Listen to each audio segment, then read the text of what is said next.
Hi, welcome to Out of Our Shells. My name is Emily M. Chung, and this is a podcast about awesome women doing awesome things. And sitting across from me here is Ladda Boonmee. I met Ladda actually through my partner because she is a Toastmaster. Can you tell me what a Toastmaster is? Toastmaster is about public speaking. Oh, okay. So the theme is where is the leader made? Mm-hmm. So for whoever would like to improve their public speaking skills Mm-hmm. or be a better leader or become a better presenter, then they will come to Toastmasters to improve all those skills. Cool. And how long were you in Toastmasters? I have been in Toastmaster for about 3 years and 6 months. 3 years and 6 months. That's good. And what are some of the main things that you've learned from it? Oh, I learned actually I learned a lot. A lot. But, Yeah. the main thing, of course, is about public speaking. Of course, I was a shy girl. Mm-hmm. I lack of confidence. I had low self-esteem, Mm-hmm. and so when I got there, I could not even speak for 30 seconds for the first time on the stage. Mm-hmm. But after that, I made a commitment that no matter what, I'm going to be a great speaker. And I strongly believe that I'm going to make it no matter what. Yeah. And then, and I try. I got bad comments so many times, like negative comments. But Right. I knew deep down, if I get through all this, Mm-hmm. I would be a great speaker, right? Right. So I let it go. And after the first year, Mm-hmm.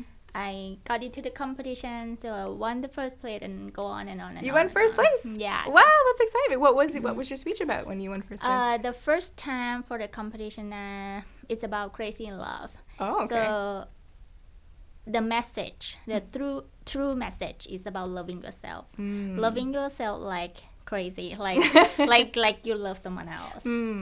Because when I was a kid,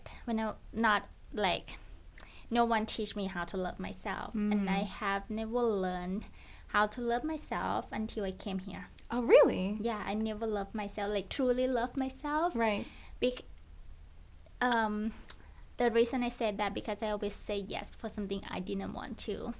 I always afraid to hurt other people. Right. So I rather to hurt my feeling Right. to right. keep other people happy. I think a lot of us have that exact same Yes, thing. Yeah. and it took me so long, like until I came here, and when I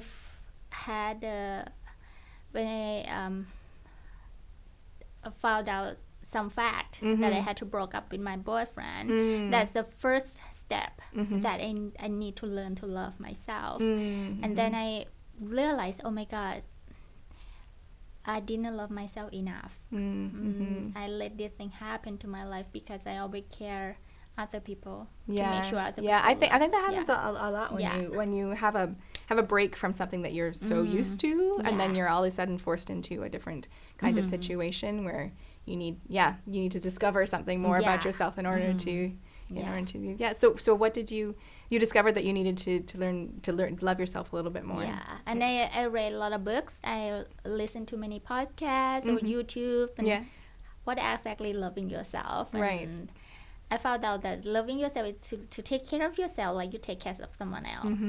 Eat good food, exercise, sleep enough, no stress, and then treat other people like you treat yourself. That you need to love everyone the same.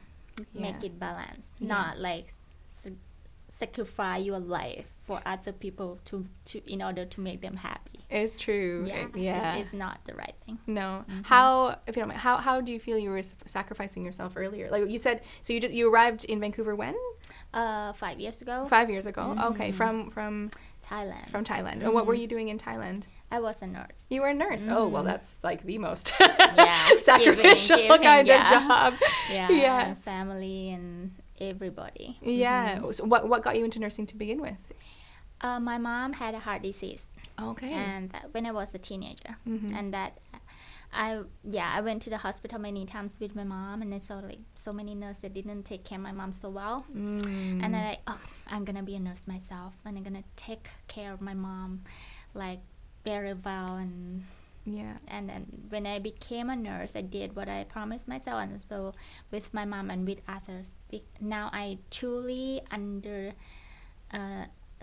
other people how they feel, right? Right. Yeah. The relative, the patient, because I've gone through everything. Yeah. It takes a lot of empathy to be a nurse. Actually, my sister has just finished nursing school. Oh, yeah? Yeah. And I think it's probably a similar thing for her, is that my mother as well, she has had a lot of health issues. And so when you're in the hospital situation, you realize the value of nurses, and ones that are very good, and ones that actually take care of you in a holistic sense, not just this is what you need, and check some boxes and that kind of thing. So exactly. Yeah. So are you nursing anymore, or are you? I still a nurse for You're sure. still a nurse, yeah. And I'm going back to Thailand in the nursing field. Oh, okay. Yeah, but not like practical nursing anymore. It's basically like a nurse coordinator. Oh, okay. Yeah, so like coordinate with the clients from abroad and helping them to come to Thailand with the medical care. Ah, I see. Okay. So what kinds of people will you be working with to bring into Thailand?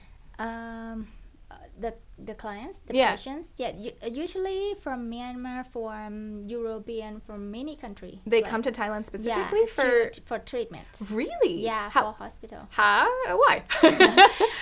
Actually, in Thailand, the private hospital is like really well known. Is it really? Yeah, I had no idea. Really good qualities, and the cost is really reasonable. And most doctor graduated from US, from European. Really? Yes, and they came to Thailand because they felt like it, or what was the? They came to Thailand because they felt like the cost is reasonable. The first of all, and the services are amazing. Like because most nurses are like well trained to take care of the clients, right? Interesting. Yeah. Do you have an idea what would be like the number one thing people would come to Thailand for specifically? Or is it like a really wide variety of is it operations, or what kind of? Oh, yeah. So specifically about operation, about surgery. Like heart surgery or plastic surgery. Really? Because it's faster than you're waiting in the European country, right? And then it's like when they came in the private hospital, it looked like a fancy hotel.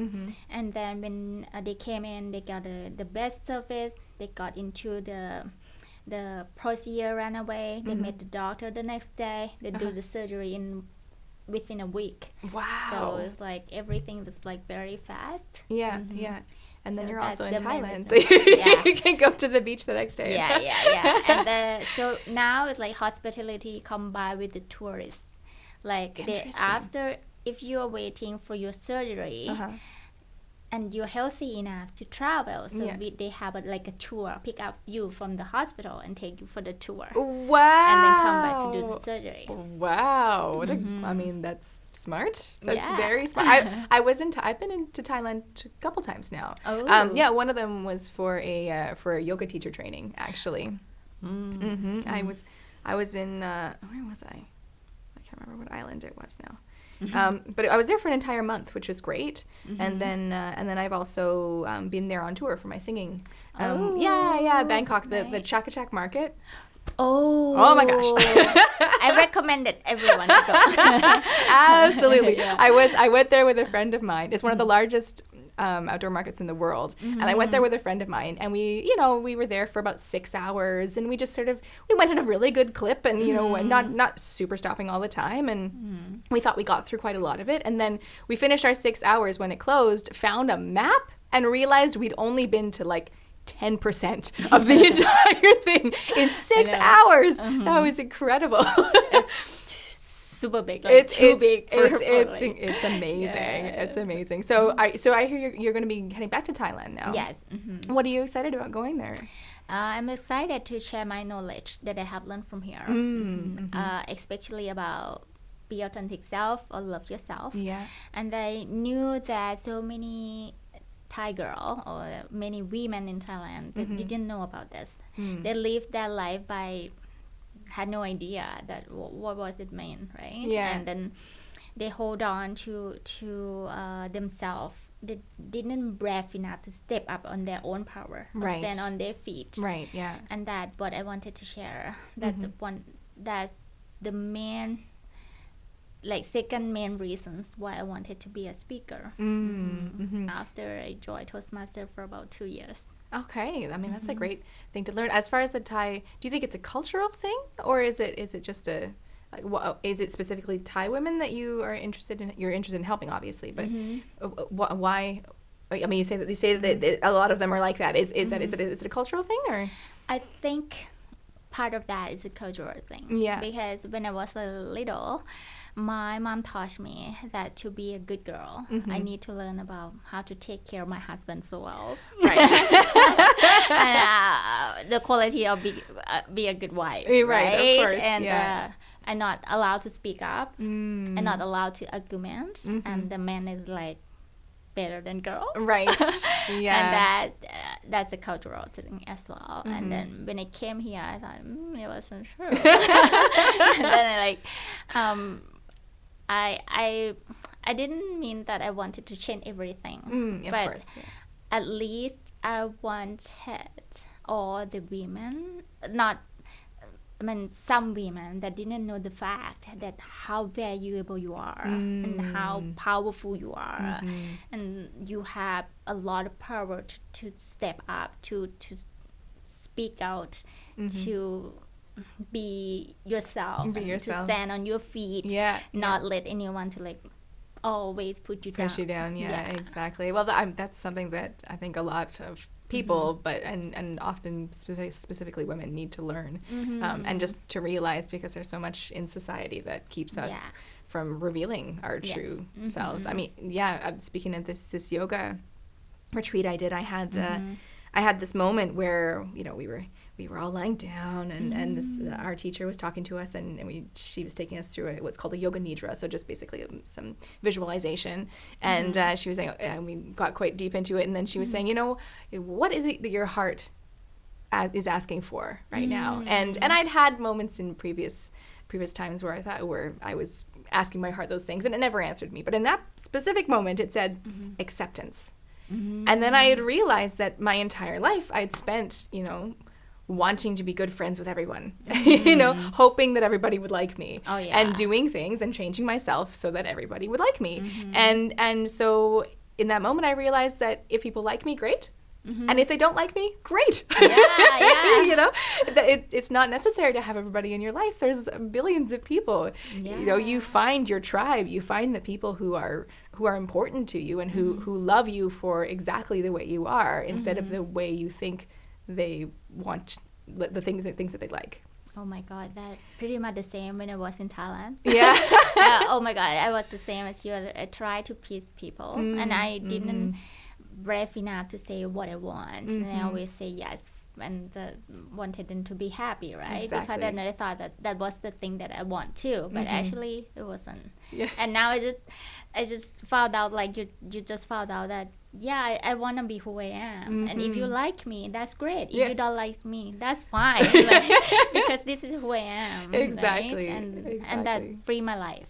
Like, and I discovered so many things in myself, the talented that I have never known about. And after you like know, what? Like, you know who you are, right? Like about public speaking. For sure. I thought I was a shy girl. I thought I was not confident. I thought I never win any competition. But after I found out who I really am and what I really want to do and what I love for real, all the energy is different. And then the attitude shift, and believe in myself that I can be the winner, and believe in myself that I can be a great speaker, and believe in myself that anything is possible. It just came out after you discover who you are, right? Yeah, what exactly you like. And then I just became someone that I thought, whoa, I had this talent at. I could beat Yeah. English people. Yeah.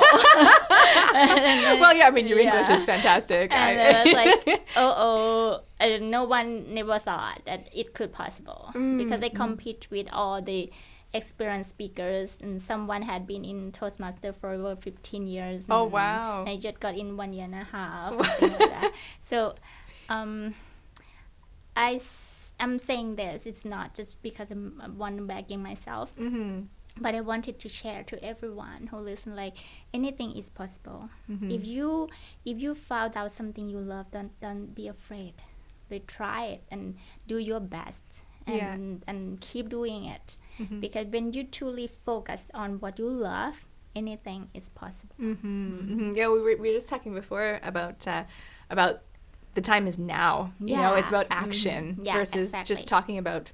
You know, I never thought that I would be doing a podcast, but you know, everything kind of aligned in a certain way that I realized that this would be something, and so just taking the step and doing it, whether you feel like you know at all what you're doing. Exactly. it's all about that, right? And I've been so thankful that this year I've had so many really interesting, very diverse opportunities that I never would have imagined myself doing. I was singing for a circus the other day, you know, and it's those kinds of things that once you really open up yourself, you know, other things come to you, things that are, and you just have to be aware that that they can come to you, and then when you see them, grab a hold of it versus, you know, thinking, oh, maybe later, because you never know, maybe later might never come. Yeah, exactly. Like, do it now, even though you don't know what to start, but just like, I'm gonna do something now. Like, at least something. I'm gonna figure it out. Yeah, you said you were making an online course, right? Yes.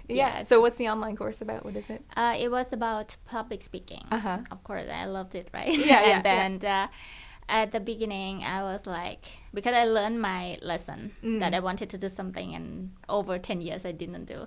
So now when I had an idea that I wanted to do online course, I jumped right in. I didn't know where to start. I didn't know what to do with it. But I took a course. I started to do.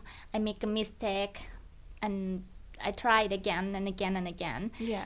Almost gave up so many times, but I told myself that no matter what happened, I made a commitment. I'm gonna make it happen. Even though I wanted to give up so badly, I will not do it.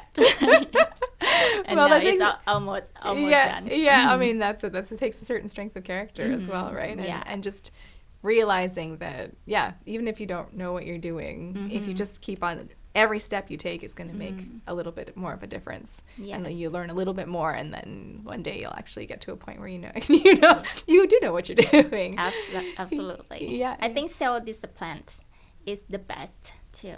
Sorry, say that again. Self-discipline. Yeah. Discipline. Yeah.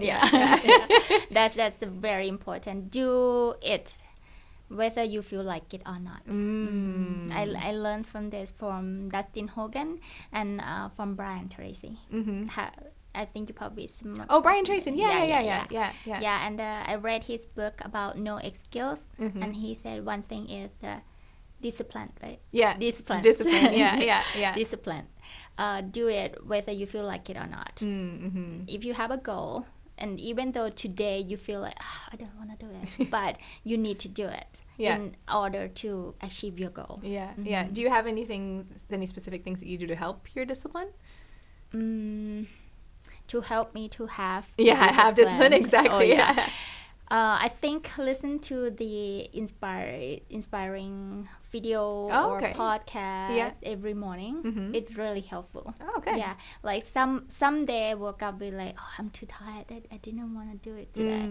But then like, I do meditation for 3 minutes. I do gratitude for 3 minutes, and I do praying for other people for 3 minutes, and then nice. I'm listening to all the inspiring thing. And then I'm like, oh my God, I had more energy now. I'm gonna do it. Is there a specific one that you would suggest, like things that have specifically inspired you?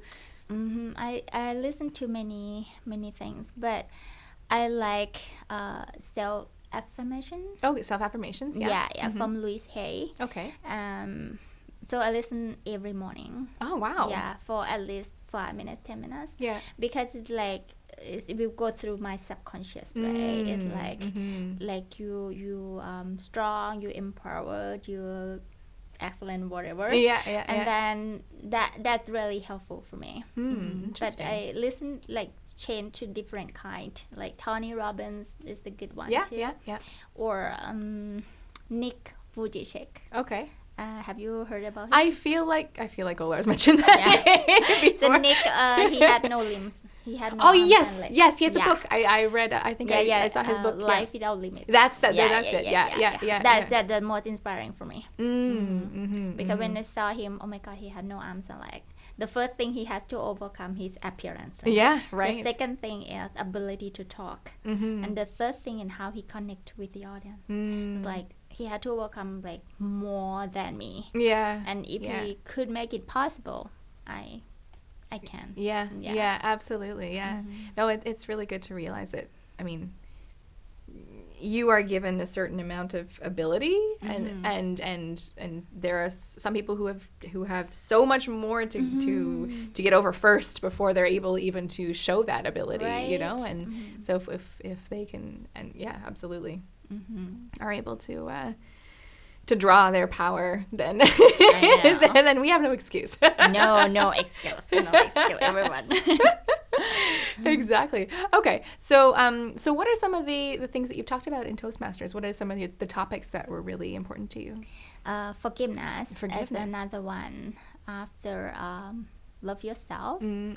This is something I wanted to share for so long because I had an issue with my brother, and then I always fought with him after my parents passed away. Right. And then one day he had a heart attack. Oh wow! And I was like, oh my God, I had to change. And I learned about forgiveness. I learned about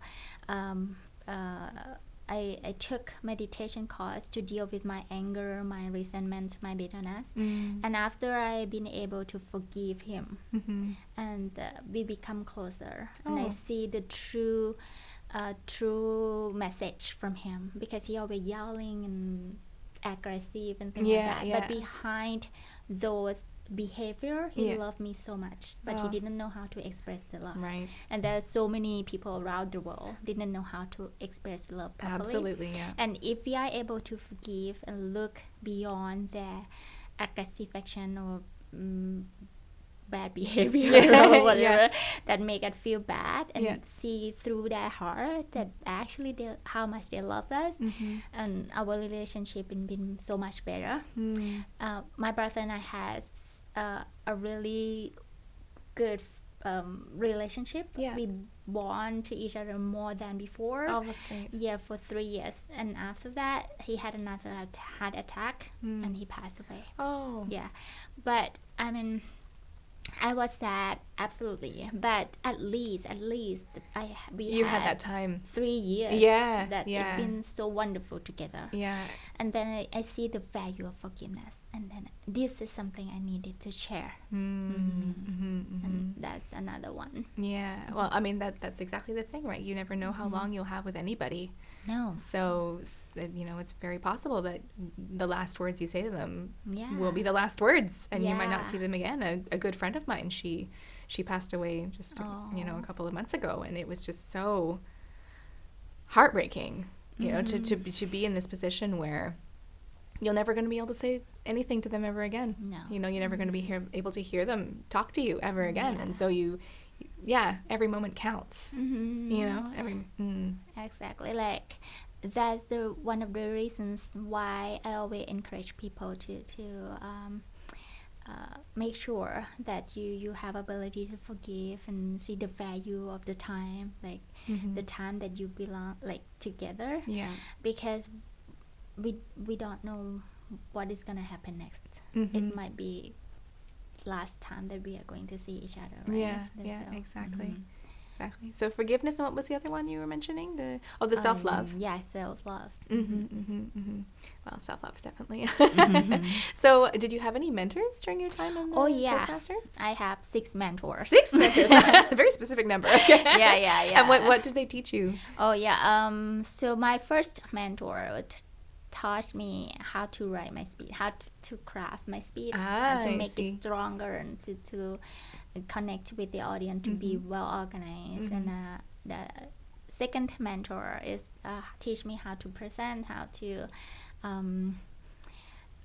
use vocal variety and stage movements, and how to connect with my feeling when Right. I'm giving the speech. Right. And the rest, like 4 of them, is similar to these 2, but basically I change time to time. It depends on their availability. Right. Right. Right. That's such a. I mean, you never really think. I mean, yeah, being a public speaker does require a lot of thought. You think a lot of people have a kind of a natural ability to do it, but there's so much planning behind it. Oh no, a lot of work. Yeah.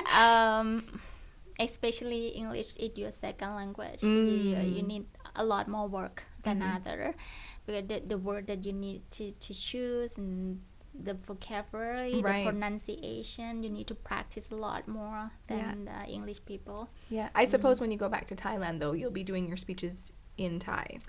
I will do both. In both. Okay. Okay. Are there a lot of English speakers in Thailand? I don't yes. remember. Yeah. Yeah. So it just depends on your audience as to. Yes. And And I'm going to do one workshop in Thailand in November. okay, great. It's about public speaking. So I will teach English and Thai. So I speak both in that workshop.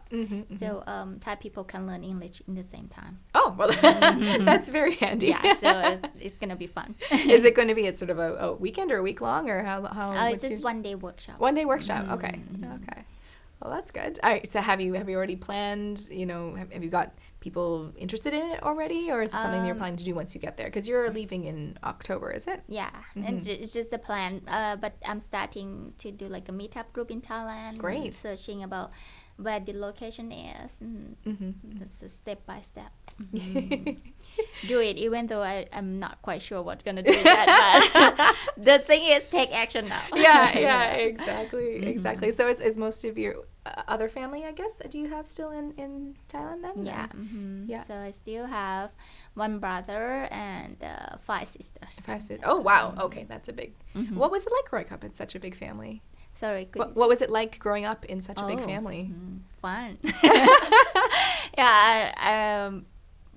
All of us are so different. Oh, really? Yeah. And then it's quite unique, and we learn how to get along. Yeah. We had fight a lot when we were young, Yeah. of course, but we learn how to get along. And when we grown up, the attitude has changed, and we learn from our unique. I don't know what to say in English. Like, we learn from what we. Because we are different, right? Exactly. And then we learn from each other. From each other, yeah. Where are you in this spread of? I'm number 8. You're number 8 out of 10. 10. 10.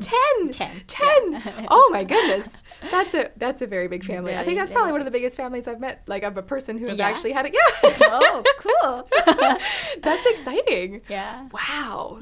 So what is the age range, if you don't mind me asking? What's the age range of between the youngest and the oldest? So the youngest is 30. The oldest about 53. So it's wow. 23 years. Your mother was popping out babies for 23 years. Wow. So my mom was like, I didn't know how she could make it, but oh my goodness. Yeah. Wow. Wow. That boggles just so boggles my mind. sister and I almost like 1 year apart. 1 year apart. Are there a lot of big families in Thailand? In the past. In the past, yeah. But not so anymore. much anymore. Yeah. Oh, that's exciting. So so you have a lot of family to go back to. That's nice. And are they in? So they're very different. They're in very different fields. You said as well, or yes. But you said one of them your sister was a nurse. Yeah, one was a nurse. One is a nurse. Another one was a lawyer. Oh, okay. And I believe so. She was the one who made you decide to come to Canada. Would you mind just telling me about that experience of why you decided to come to Canada to begin with? One of my friends came to Canada first, and then she said, "Hey, Ladda, would you like to try?" Yeah. And then I said, "Okay." And then because she says so many good benefits and life's better and summer is so beautiful, right? Summer, just the summer. So like, okay, I'm gonna try and apply as a skill worker. Okay. And then it took me almost like 4 years and a half. 4.5 years. Yeah, that's a lot of process. So before I got permanent resident, and and then. So did you do all those 4 years in Thailand before you came over, or did you come over first and then work on the permanent residence while you were here? I did when I was in Thailand. When you were in Thailand, okay. What kind of things did they ask you for? Oh my God! From when I was born, everything, absolutely education, everything. address, and work, and everything, and English ability. English ability. Okay. So did you know English before you came to? Yeah, I knew it, and I need to pass the English exam before I came here. Really? Oh wow. That's a requirement. Oh, I didn't know that. Yeah, because my partner and I did it through. Well, it was through a sponsorship, so I guess it's a different process versus a skilled worker. Yeah. Okay. So did you come to Vancouver as a nurse then? Yes, I came as a nurse. Yeah. Oh, you came as a nurse. Okay. From Thailand. And then were you nursing here as well before you got into the public speaking, or? I like a nurse coordinator, but not like in the really nursing field. And I was at the Pacific Midwifery, like midwife clinic. So basically, I coordinate with the pregnant lady and the midwife and the hospital and the X-ray and like, oh my goodness, all the procedure. What was it like to be a midwife? Or you were coordinating? You weren't actually doing the midwifery. I see. I see. Okay, cool. Did you have what's an interesting story from that time in your life? Oh, that's a good question. Just need time to think. The most interesting for me, being a mom is amazing. I saw so many people gone through so many complications. Right, yeah. And then it's been a lot of work having a baby. And you have to be ready to know that you won't have the freedom that like you used to be. It's very true. And it changed my perspective from thinking that having kids is like, something that fulfill your life and then it's like just get along, and actually it wasn't like that. Right. You need to prepare your mental, your physical, your financial, and everything. Yeah. It was like, Yeah. I mean, your mother had 10 babies. Yeah. Are you considering having some at some point, or? Nope. To be honest, because I saw my mom have a lot of babies, and I was born poor, and like sometimes we had nothing to eat and no shoes to wear. But I never thought that I had a difficult life when I was a little. But when I gone through everything, and when I grown up, and when I achieved financial that I never thought it possible. Yeah. And when I thought back to that time, like, oh my God, I was so poor.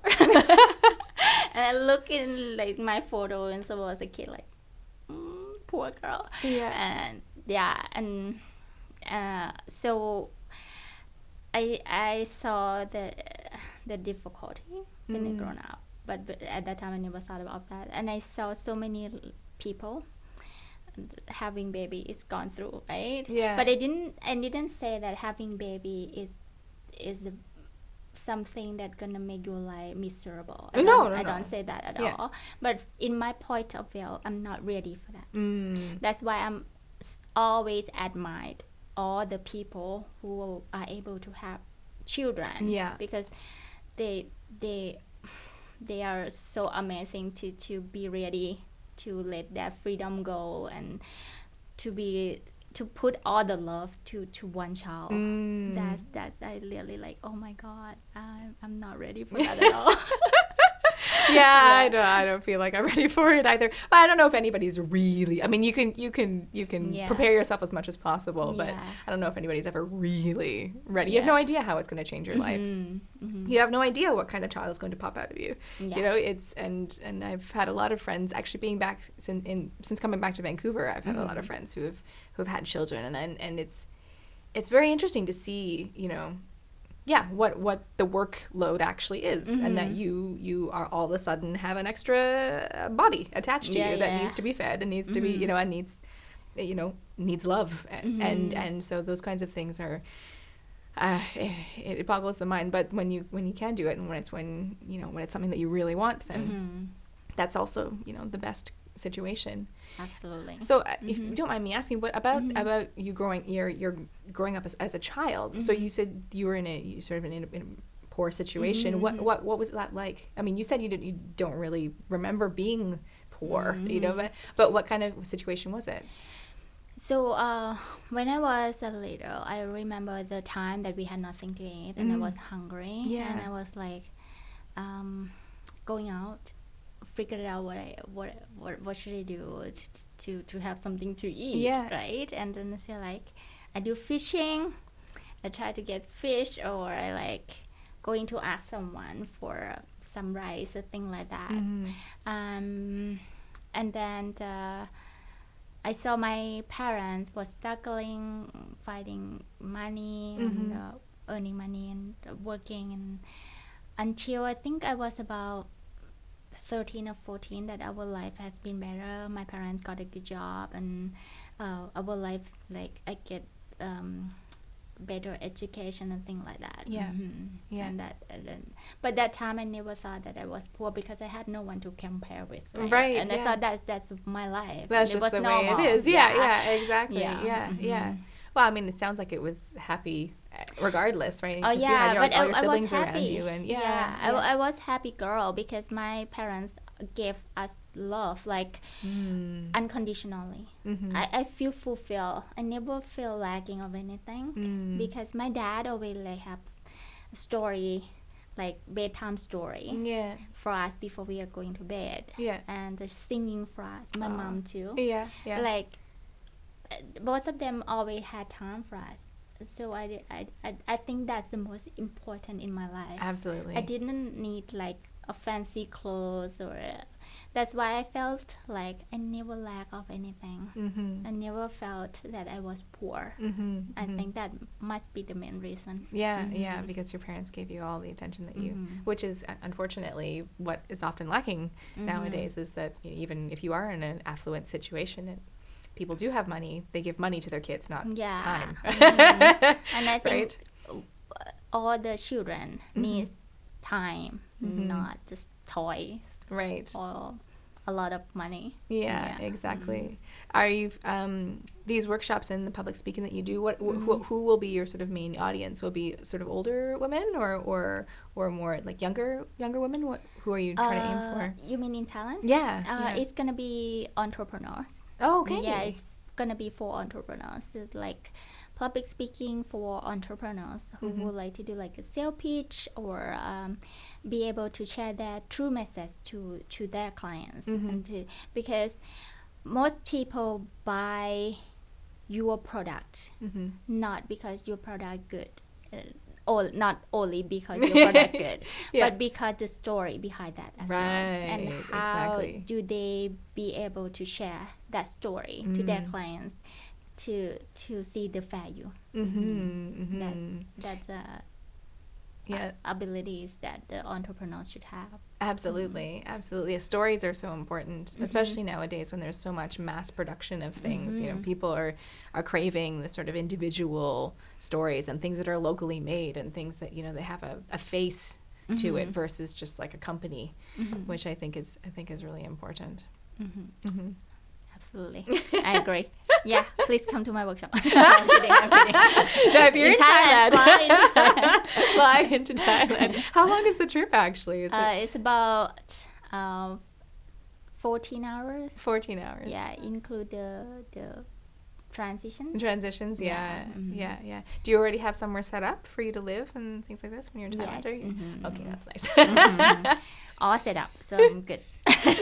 That's great. So what will you miss about Vancouver then when you go? Oh my God, I'm gonna miss all my friends. I never thought that I would have so many good friends here. I never thought of that.